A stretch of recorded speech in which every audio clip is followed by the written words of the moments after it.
The black swan life is an uncommon one. It's for every man or woman who is too rare to fit into the status quo, even if they have tried.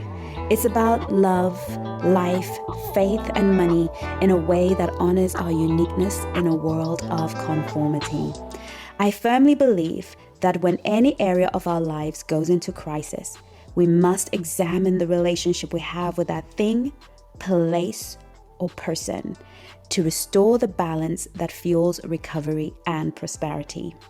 My name is Chengi. I am the founder of the Black Swan Relationship Academy, dating and relationship expert, life coach, mother, sister, auntie to every single one of the black swans in the world that need me to be that for them. Here on the Black Swan Life podcast, I believe wholeheartedly that relationships are life and life is relationship. For dating and relationship advice, follow Black Swan Relationship Academy on YouTube, Instagram, Facebook, and TikTok. But for now, welcome Black Swan. Let's glide into today's lake and swim. So today we've got our fabulous Coach Nadine, who is also the curriculum development manager of the Black Swan Relationship Academy.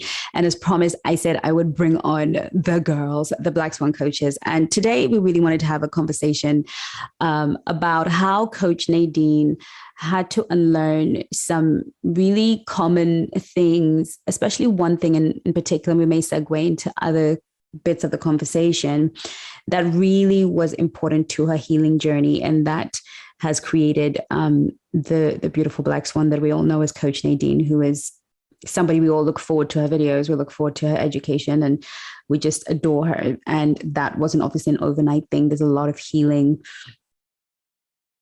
she's had to do. There's a lot of healing that she's had to do along the way, and some that we all have to do. And she's just going to share with us her journey. Welcome, Coach Nadine. Welcome to the Black Swan Life podcast. Hello, everyone. Hi, Chengi. Good to have you. Actually, Coach Nadine was the one who was pushing me, working with the Holy Spirit to make sure that I made this possible, because I'd been really thinking about podcasting, and at that time there was so much kind of emphasis on do it. And she was like, I had a chat with my friend and she said so I love Coach Nadine. She's very prophetic in so many ways, and somebody whose input I totally respect when it comes to what God wants me to do. So Coach Nadine, tell us what did you have to unlearn? What was your biggest unlearning to come to the place of your healing? I think my biggest unlearning is that the way that I dealt with pain and how I handled pain from a very young age. I was always thought, like, when something bad happened, I would always have to keep busy or just try to keep myself distracted or ignore it. And that came from, when my mom had an illness and when she was sick, always trying to be the strong person and never showing my emotion, never trying to process that emotion and other things in my life. And I've noticed that everything that has happened, like, I thought I had handled it, but my way of handling the pain in my life was more being busy, being distracted, avoiding it, and never dealing with it. So I thought that was the best way to deal with pain, or just finding people to talk to figure out if I talk to them about it, friends, anybody around me, then it would go away, but it still sat there. So that was what I just had a difficult time figuring how to deal with it, because I thought it was the right way to deal with my pain. Absolutely. I remember when we met, actually, you were the busiest woman I'd ever met. I think you had like 3 jobs at the time. And, I was like asking you, why do you even have that extra one? And you were really in a lot of pain when we met. I remember we met on Chengi's Angels, and I remember sort of you coming on a live with me, and I was thinking, whoa, this woman is going through hell and beyond. And that was definitely one of our first learnings. And I think something that you've mastered better than most have. And you said something really interesting. You said, when your mom was ill, how old were you when that happened? It started at when I was in grade 9. So I would say I was 14. And from even observing things like my mother, she was always busy. So how she dealt with conflict with my father was she would just go to work, she would keep busy. So I think I also saw that from my mother. She did a lot of avoidance, distraction, and even from my brother, same thing. He would avoid things. But when she got sick, it was on and off. And again, it was, keep busy, not tell anyone why she got sick, because it was caused by a lot of arguments. She got a stroke. Mm-hmm. And then she just was back and forth with strokes and this in the hospital a lot. So Mm-hmm. it was that, let's keep busy, let's not talk about it. So that was when my mom got sick, was when I was in grade 9, and she was on and off sick until she died when I was 23, but it was on and off in hospitals and things. And that would be a painful time. And I think a lot of people think that they develop these adaptations out of nowhere. Is really what we had to explore and understand, that you were behaving that way to protect yourself, that being busy, ignoring it, avoiding it was going to be the antidote to not feeling it. But that wasn't happening for you, was it? It was still there, because feelings demand to be felt regardless of what we think. And then what is it that made you think, look, I have to really change this? What was the pivot point for you? At what point? Because a lot of us have these toxic traits or limiting beliefs or blockages in our lives, but we often don't do anything about it until we hit a wall, which is what I call your pivot point. What was the point in which you thought, look, I got to do something about this? I think at first I thought I was doing okay, because after my mom had passed away, because I realized for someone that was emotional, I never cried, I never got upset about stuff, but I realized I was blocking it. But I think I thought I was okay, but I would always come up with conflicts or different types of pain. I would avoid it. And I think when it really hit home was a few years ago. I wasn't working, and I was just going to school, but I was so down. And I remember someone that was much older to me said, you need to enjoy what's around you. And I realized that because I wasn't working, I literally had to wake up every morning, and I couldn't really be busy.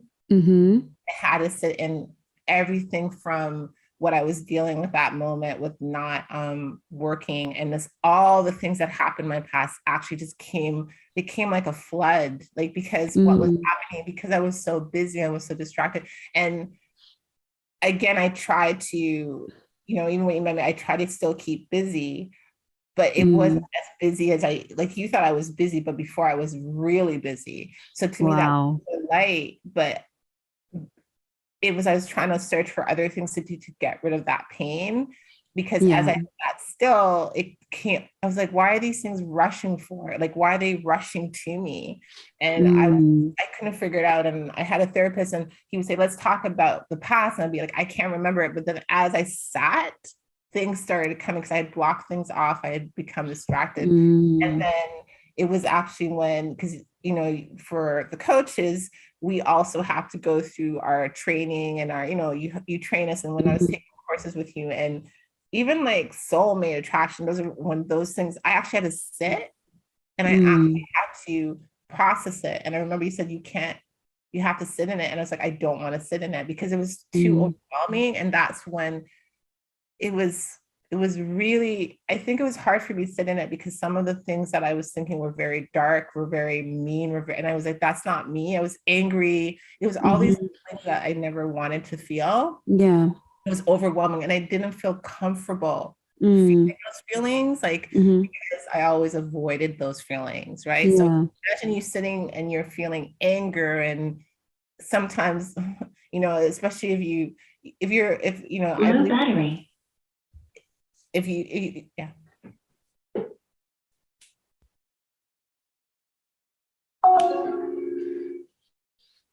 Sorry, go ahead. Like, how, especially when you believe in God, if you feel like you have all this hate and anger, you're like, why am I feeling this? I'm supposed to be a loving type of person. But all my thoughts were sometimes dark and painful, and because I was actually now feeding into the emotions that I never accepted before. And that's when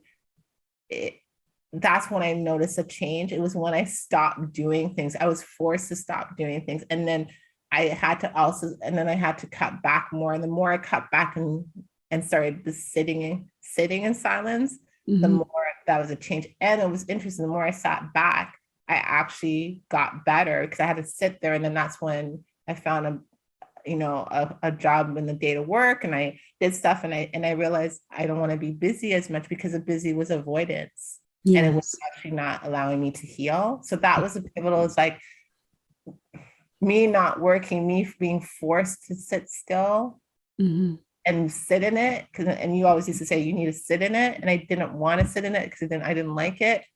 That was when the change happened. But it was a slow change, right? Because I resisted it still. Yeah. And, you really took to that. And for you was particularly important, but I don't think you're alone in the world.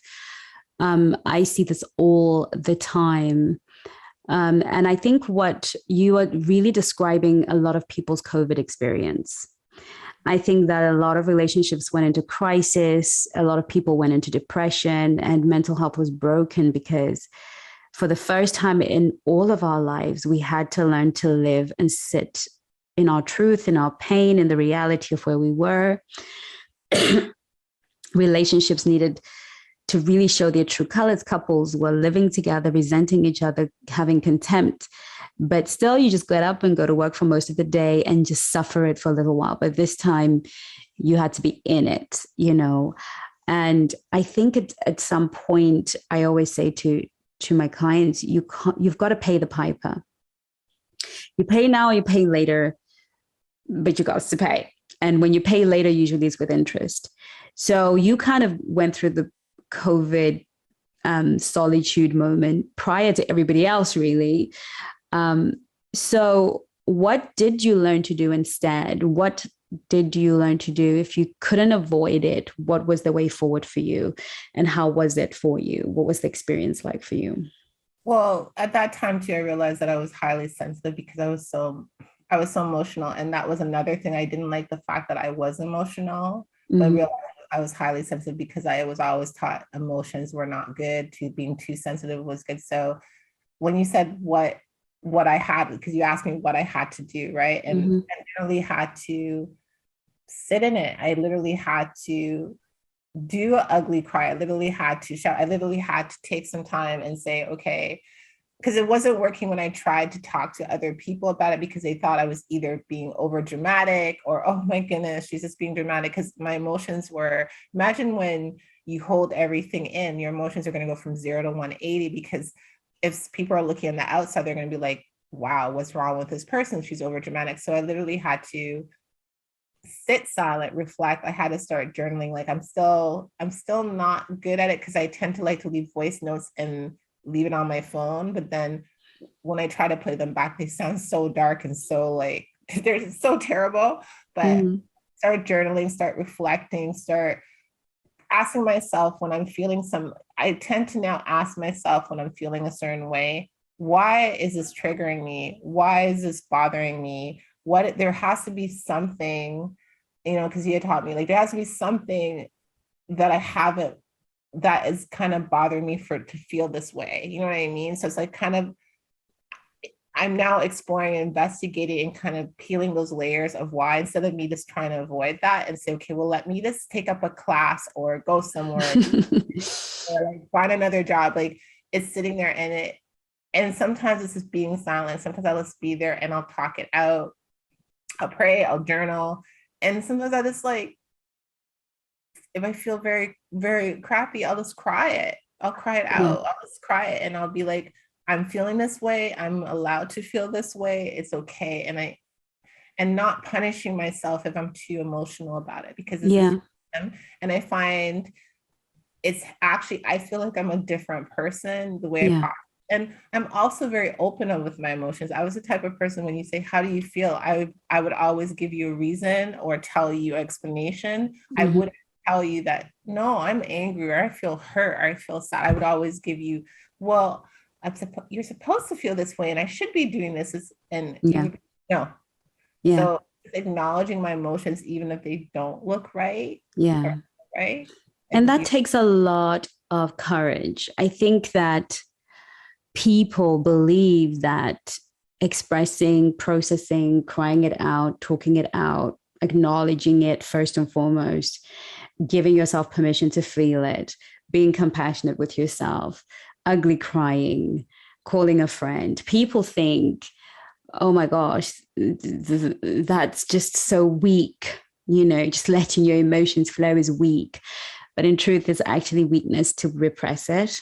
Mm-hmm. The truth is, it takes a lot of vulnerability, a lot of courage to actually say, this is how I feel. Now, we're not talking about you opening your front doors and going, hey, world, I feel messed up. But it's really about opening your personal front door to yourself and saying, hey, you've not been happy a long time. And what I love about you and totally love is two things.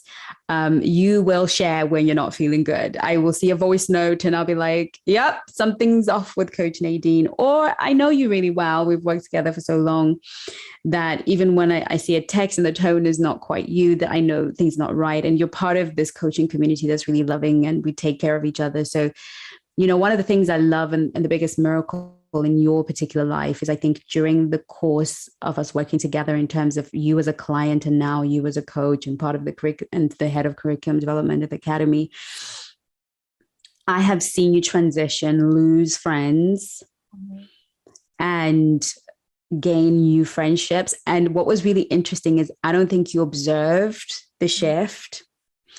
And I remember sort of you going through a lot of pain through the friendships I was losing, because let's face it, losing a friendship is as devastating and painful as losing a relationship with a man, especially friendships, because they're built on so much more trust. Yes.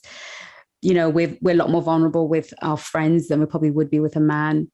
So of course you sort of had to grieve all of that and sort of come to this new place where, but just looking at your older friendships that you lost along the way, the woman that was repressing all of those emotions attracted those people.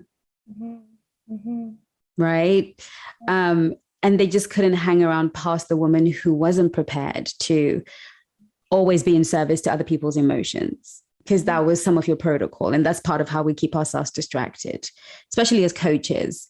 I had a moment where I thought, gosh, Chengi, you get so caught up in all of your clients' issues and you think because you're healing them that you're healing yourself.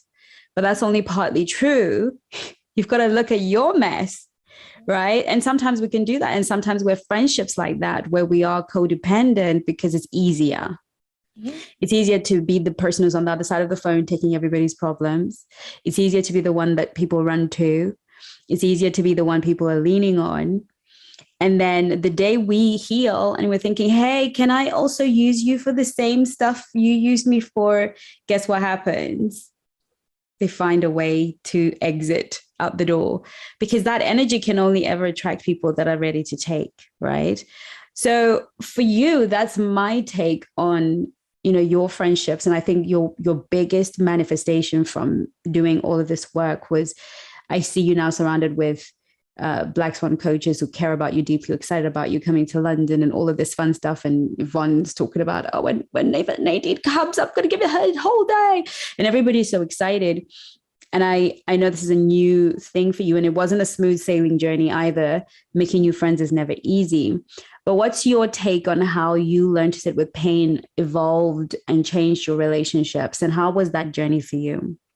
I think sitting in pain, it taught me also to know who to talk to about what certain things. Like when I used to talk to my therapist, he would say, there's 3 circles of where your relationships are. Just like how you have your inner, outer, and even I know that we've talked about that in Nice Girls too, about like how you have like your circles of who should be in your circles. And I never really understood that, because I thought, once you're in my friendship, you're in my tribe. Why do I need to kind of put you into different leeways? So I've learned now that there's certain friends in my life who I will talk to, and if they have the capacity to talk to, because sometimes I will ask a friend and I will even say to them, do you have the capacity? Or I'll leave a message to a friend. Like, I don't expect them sometimes to jump, because I'm so dependent on friendships. It's like, I feel now the way that I've made friends with, everyone in the team, you, and then with my other friends now, I have a different way of how I see friendships. I'm not that, I know this, I'm not needy or codependent. Like, yeah, it's like, I'm not like, oh, you went somewhere, how come you didn't take me? It's not that. I'm more, I don't get envious of their other friendships. And I know that when they're with me as friends, they're my friend. And sometimes we're not going to have our best. We're going to have our conflicts or disagreements, but I'm not going to take things too personal because I know I could come to talk to them. I'm not on eggshells. But at Yeah. the same time, I also know what they're able to handle. There's some Yeah. times where I won't talk to anyone about something, and I'll let either you or everybody know, yeah, I was going through something, but now I've handled. And other times I will talk to you about something, and if my friends say they're not able to handle it, that's fine, because the first person I deal with is me sitting in that pain, processing it.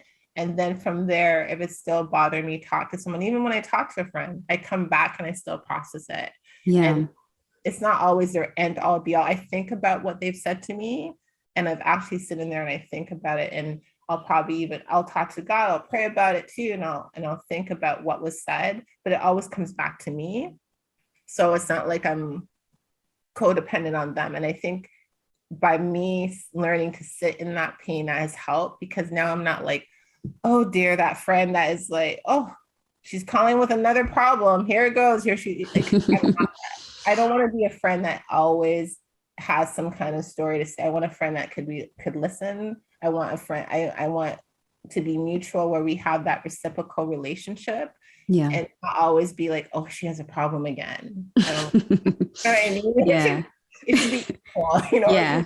Someone say, oh, she's funny. I don't want to listen to her always complaining about something. And I think I'm so great.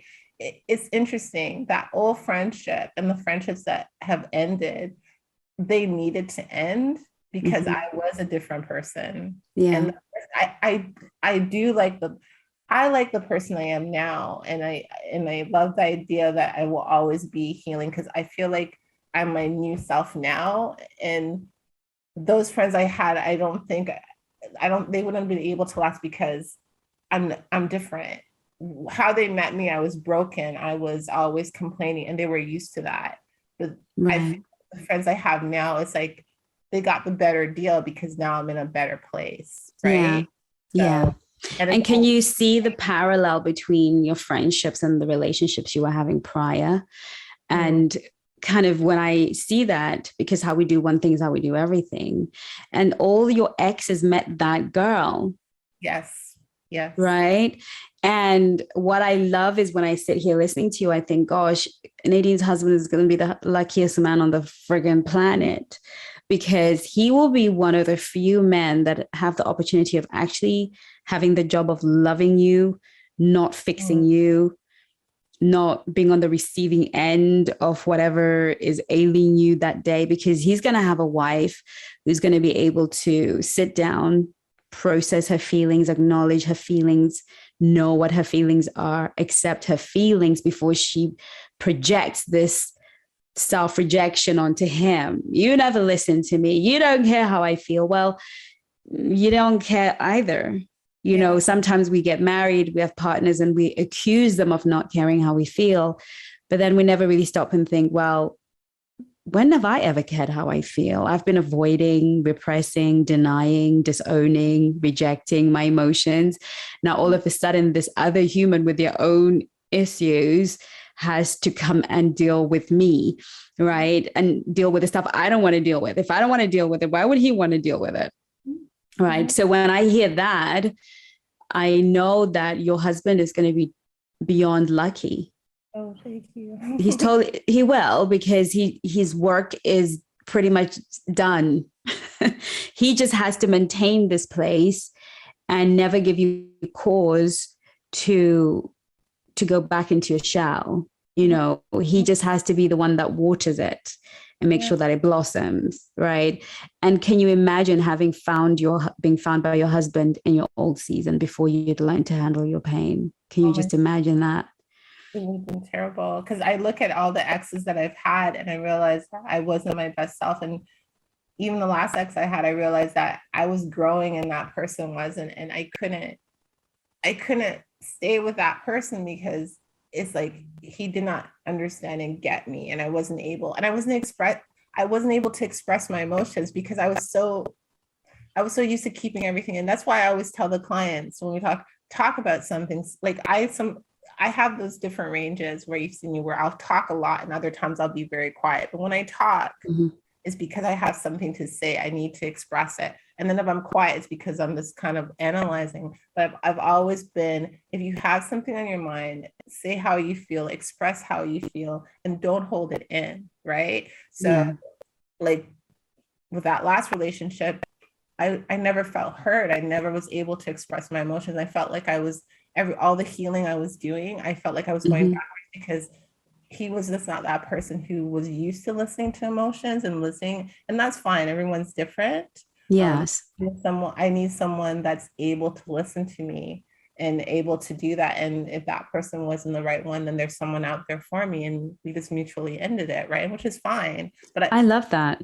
Never, if it old me would have probably been still with him and it's accepting it, right? Yes. And I would not have been happy. He would have been probably happy, but I wouldn't have been happy, right? Absolutely. Or he would have eventually gotten what he wanted and left you in, a weirdo state.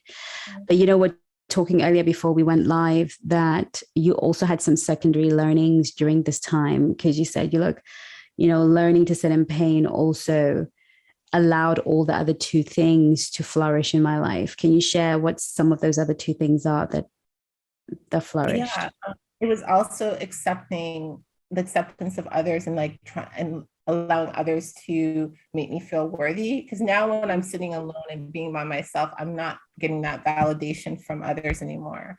So before I would want to feel accepted or try to people please people, you know what I mean, and say, okay, I'll say this even though I don't want to say this, because again, it was feeling needed, feeling accepted, also avoiding anything that I had. So being around people, talking to people, I wouldn't have to be by myself. I wouldn't have to sit in pain. So now, my sister told me a long time ago that you're alone, but you don't like being alone. And I never understood what she meant by that. Yeah. And I was like, what is she talking about? And now it makes sense, is because I was always in search of being around people. So the idea of people pleasing, knowing that feeling that whatever they said, I was valued. Because if someone said something to me in the past, I'm not going to lie, sometimes someone says something about me and it still bothers me, but I think that's still kind of a residue from my past. They say you should just kind of ignore it and let the water kind of slide off your back. And I've always been very sensitive soul with that when someone says something, but I think it's because I was like, this is what they think of me. But realizing I can't control what others think of me. People are going to like me, people are not going to like me, and I have to know my value. So that was how that sitting in pain taught me, because I had to learn how to kind of process things on my own. Yeah. And then the other idea too, which was something that I didn't realize I was so harsh, was the idea that when someone hurts me and hurts me very, I had this idea that good people deserve good and bad people deserve bad. So if someone hurt me, it was kind of not a good thing that I liked, but I didn't want the best for them, because I say, well, they hurt me. Why are they getting this and I'm not getting that? So the idea, I wanted to be their judge and their jury at the same time. And I held a lot of resentment, because I'd be like, they hurt me so bad. Why are they still getting? I would hear they would get wonderful things. I'm like, that's not fair. But I'm here and I'm a good person, but I'm not getting anything. So this, the idea, and it was interesting because we had that discussion and it kind of opened up my eyes, because I didn't realize that I was so judgmental about that. Yeah. Yeah. I said I was fine, but then I had that anger. And the only reason I realized that was I saw an incident, something happen around me. And I was like, why is this person acting that way? How can they be like that? And then I had to look into myself and say, do I ever think like that with other people? Because it was sitting in that pain and kind of analyzing what that other person did, and then reflecting to say, have I done something like that about myself? And it was all again sitting and processing. If I never did that, I would just hold this anger and judgment towards someone else. Yeah. If I didn't not pain. So that sitting again and reflecting allowed me to see, oh my goodness. And I didn't really like what I saw about myself. It was Yeah. Yeah. And it's not a Nadine thing. The truth is, only you have the sensitivity to even bother to work on it. Yeah. And I actually believe that's why you're such a black swan and live the black swan life. Because to be fair, everything you've mentioned, people pleasing, guilty as charged, judgmentalist, I don't think anyone could be more judgmental than I was and am. Right. Because I feel like I'm still healing from this. I am very judgmental. It was the other day that I was talking to an ex of mine and I was spewing judgment, and it had something to do with sex at the time, and we were just discussing sexual stuff, and he happened to be sharing stuff that I feel is out of my beyond my pay grade, something that I have always associated with whoredom and sluttiness, and only paid prostitutes will do that kind of thing. And I think you could probably see the disgust on my face. Yeah. Because he was like, only women like you think that. And it really was very jarring because I was like, women like me? He was like, yeah, women like you. And it's because I'd obviously said something that was really judgy. And because I am so, I'm addicted to working on myself. I am committed to developing my self-awareness. I was really able at that moment to just stop and consider and say, oh, Chengi, your judgment, you spewed it out. It came out like vomit, and it was almost automatic. Yeah. And what was really killing me was similar to what you were talking about. And again, I had to question myself in that. So whenever I have conversations with clients, even yourself and the coaches, and something comes up for you, it's usually because it came up for me not so long ago, or it's coming up for me in the moment and God is trying to fix me. And this was just like a few months ago. And I remember thinking, my God, I hate you. I hated the spirit that came out of my mouth. It was like, oh my goodness, Chengi, you're filthy. Like I was so judgmental. I could feel my whole body, and, he was really disappointed, and I could tell because he thought I was better than that. And I thought I was better than that. And I have to be honest, it wasn't a one-day processing I had to do. I had to process over time. It took me a good few months to really look at that and say, okay, it may not meet your moral makeup. It may not fit into your box of morality. And it may be wrong. But what are you making that mean about that other person? And what are you making that mean about who you think you are? The truth is, you need to have a superiority complex to feel like you're even worthy. And I think we spoke about that a little bit earlier. I'm only worthy when I'm not as disgusting as her, and right? I'm only worthy when I don't do that, right? And I realized that my worthiness was really low, because if I have to spew disgust and judgment and filth on somebody, and also not only just my worthiness, but my worthiness to receive was based on me being a better woman than her, right? If I am a better woman, then I deserve better things and better experiences than her. So how could it be that you, this man that I adore, sitting next to me, can give what I think is you being the best thing? You could give yourself to that. That means me and her are kind of equal because both of us can access you. Yeah. So if both of us can access you, then it kind of means I'm not particular. I don't have a merit. The merit system is not working. The merit system is good people get good things, and better women get better things, and and nasty, disgusting people get nasty things, and and realizing that no, you loved her too. You did, and albeit I believe that every root has its fruit. There are things that she has to deal with based on her lifestyle that probably I don't have to deal with. Okay. And there won't be certain things that will manifest in my life as a result of how I am, definitely sexually. But there are also things I'll forfeit. Pleasures I'll forfeit and experiences I'll forfeit, while she enjoys them and she has her stuff that comes with them. So it was really just kind of looking at realizing that you reap what you sow, but the Bible was like, who's appointed you, don't judge another man's servant. Like, you're all my servants, you don't get to judge. And that has been, I think it's all of our problem, but having the self-awareness, the humility to say, okay, maybe it's a problem for me. That takes a lot of character. And I think it's hard too, because even when you see, like, when I look at the example of the person that hurt me, it's like I was saying, it's a merit, because I'm thinking, well, if she got this, why am I not getting that and even better? Because I didn't do what she did. So why am I waiting so long? Because I think when you have the people in your tribe and the good people, you're okay when things happen to them. You're like, yeah, this is wonderful. It's only, you have to look at yourself when you disagree with someone, or you don't have the same opinion, or you think someone has wronged you. That's when the merit comes in play, and how you think and perceive things. That's when it tests you, because you're like, well, that's not fair. And that's where resentment comes. That's where anger comes. That's where jealousy comes.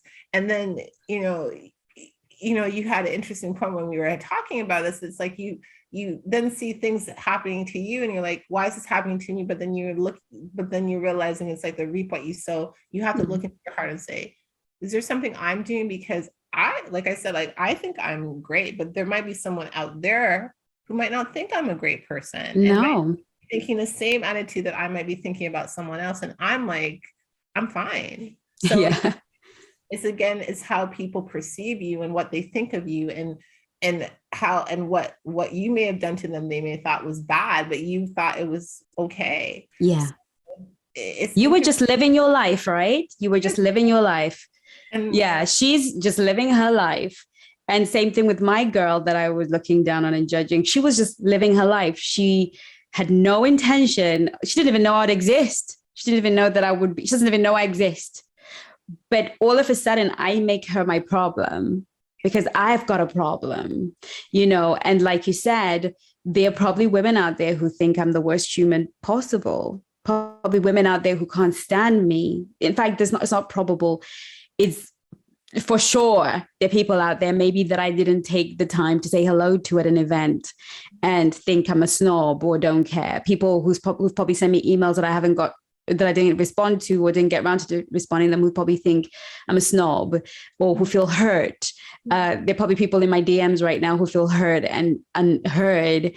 So many people who watch my videos and just are hurt by my thoughts, by the way that I think by default.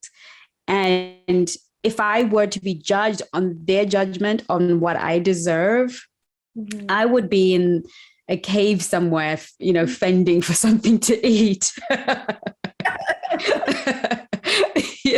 If God was to pay attention to every single person who thought I was not a good person or who experienced me in a negative way, even though, you would probably say, give me a different experience of me. You'd probably say, gosh, Chengi, you're lovely, but that's not every woman's experience. So God has to, I think it's just about dealing with us that, look, I can only be grateful for mine.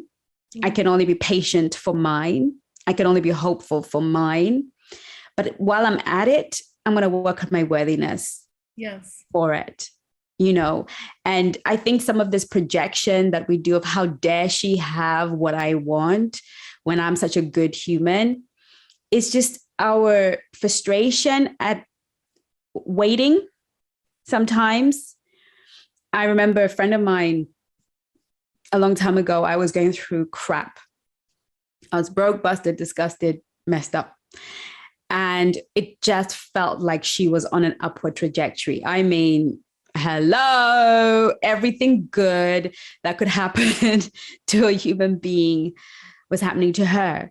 But on the other hand, I was having this experience with her that was actually quite painful, that made her seem like such a bad person, but the blessings just kept on increasing. It seemed like she could do no wrong, and whatever wrong she did, she would be rewarded by right. And, you know, it's only when I was sitting in the car with her one day, we were sort of driving, and she told me what she had been through. Right. And she began to share everything she'd been through, the amount of time she'd been overlooked, the amount of time she'd been held back, the amount of time she'd been sabotaged, the stuff she was going through in her relationship. Whoa.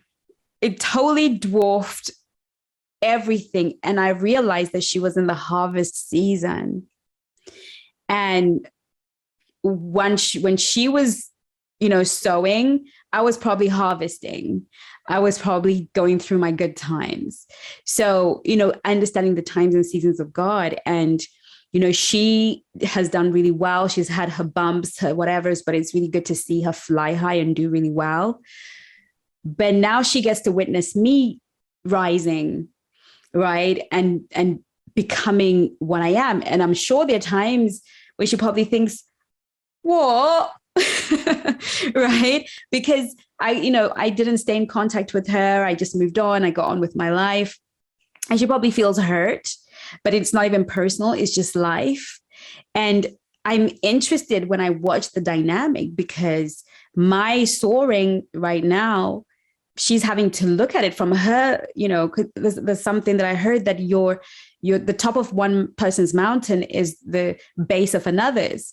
And the top of her mountain is now where I kind of, you know, I walk that that's where I start basically. And I'm sure, you know, that's how life is going to be, you know, and we don't always see our season of sowing and watering.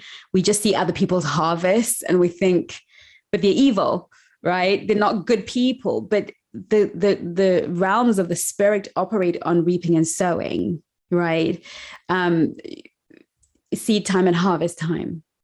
And the rain falls on the just and unjust. You know, that's the goodness of God. And I'm reminded of the scripture where Jesus went and, you know, the farmer or the boss went and hired people, one in the early morning, one in the afternoon, one in the evening, and one later. And he pays them all the same. And the ones that came early were like, hang on, we've worked more hours and you're paying us the same as the guy that came 30 minutes ago. And he was like, did you not agree to your wages? You know, you agreed to that wage. I'm paying you what you agreed to. Are you upset because I am generous? And I always go back to that because I think, yeah, we do get upset. We get upset because we've been here long, but actually they're getting their blessing doesn't mean your harvest is not going to come.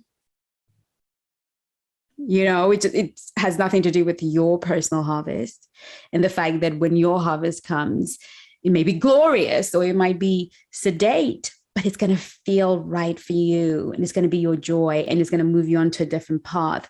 When they're in their season and their relationship where they're probably, you know, still doing all of that because they didn't do the work prior. So it takes a lot of self-work to sit back and even have these narratives and even think, okay, so what does God have to say? What do I have to say? What does common sense have to say?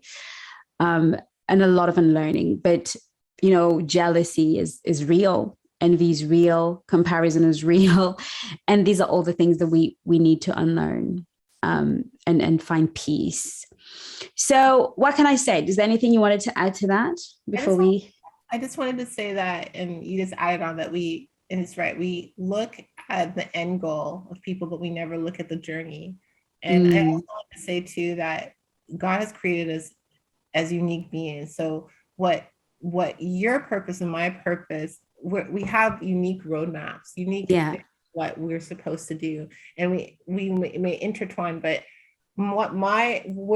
what the things and my blessings that are supposed to happen to me, I believe they still happen, but it's in due season, in due time. But they're going to be different and unique than yours. It might be where the blessings come where we're intertwined and we meet, because I would never have imagined that I would be being with you in this team. Like if someone said years and years ago, oh, I didn't know that this journey got me here, but God saw that journey, and it was only because of all the things that happened in my life, the pain, the healing, that made me come to you, right? So it's interesting how life works, and even the skill sets and things that I have, those were things that I had and was able to bring into the team, and that was again things that I had from my past, right? So I feel that you opened up my eyes in so many ways, because it's like I need to focus on not. Doesn't matter what they do, the merit system, just remember that everyone has their own lane, everyone has their own road to like drive, right? And it's like their journey, and to wish them the best, sometimes be indifferent and say, okay, good for them, wish the best, and let's not hold that in your spirit. Yeah. Because it's affecting you, it's not affecting them. Absolutely. Absolutely. And that, ladies and gentlemen, is the Black Swan life. That's what we do out here. We spend a lot of time making sure that we are in alignment to healing, in alignment with growth, in alignment with love. And that is the best life. That is the Black Swan life. And, we cannot focus the things we cannot change or influence, but we can definitely focus on the things that we can. And that's really working on the inside of us. So what can I say? We'll see you in our next episode. Thank you so much, Coach Nadine, for joining me and sharing so openly and so transparently and so vulnerably to the listeners today. I'm so excited to share this with everybody. And hopefully we have all taken a few notes and learned a little bit something about all the things that we need to unlearn in order to heal. Until next time. Bye.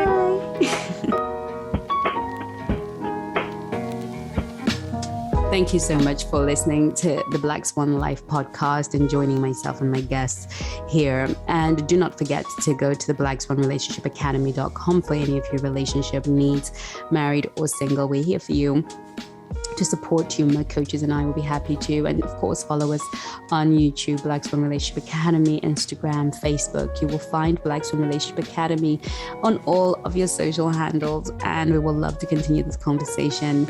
In the meantime, my darlings, do take care of you. Love you lots. Bye-bye now.